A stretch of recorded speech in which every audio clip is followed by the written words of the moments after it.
প্রিয় ভিউয়ার্স, আসসালামু আলাইকুম। আমি ইঞ্জিনিয়ার মোহাম্মদ মুস্তাফা কামাল মিয়াজি।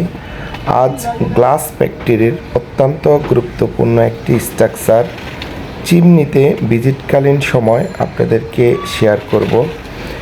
আজকে যে ভিডিওটি আমি আপনাদেরকে দেখাবো, এটি মূলত যারা এই চিমনিটির মূল দায়িত্বে আছে, বর্তমানে ভিডিও স্ক্রিনে যাকে দেখছেন ইনি হল ইঞ্জিনিয়ার নাসির আহমেদ। উনি এই সাইলোর মূল দায়িত্বে আছে এবং এখন ডিসপ্লেতে যাদেরকে দেখা যাচ্ছে তাহারা মূলত এই প্রজেক্টের শ্রমিক হিসাবে দায়িত্বরত রয়েছে। এই কাজগুলো সাধারণত বাহিরে শ্রমিকদের মাধ্যমে করানো হয়। বাংলাদেশে এই ধরনের অভিজ্ঞ এবং দক্ষ শ্রমিকের অত্যন্ত অভাব রয়েছে। এই কারণে এই কাজ বাহিরের শ্রমিকদের মাধ্যমে করানো হয়ে থাকে।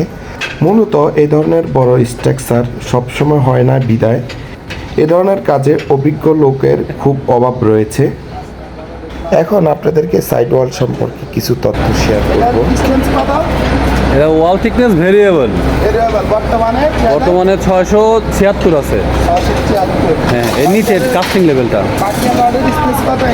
112 পর আছে, কিন্তু হ্যাঁ হ্যাঁ 125। এই চিমনিটির বটম ডায়া 6 মিটার এবং টপ ডায়া 3 মিটার হওয়ার কারণে চিমনিটি আস্তে আস্তে স্লোপ আকারে উপর দিকে উঠবে। এই চিমনিটি টোটাল 90 মিটার হাইট হবে, অর্থাৎ প্রায় 300 ফিটের মতো। বর্তমানে চিমনিটি 22 মিটার হাইটে আছে। এই কাজটি সম্পর্কে ডিটেলস একটি ভিডিও আমি পরবর্তী শেয়ার করব ইনশাল্লাহ।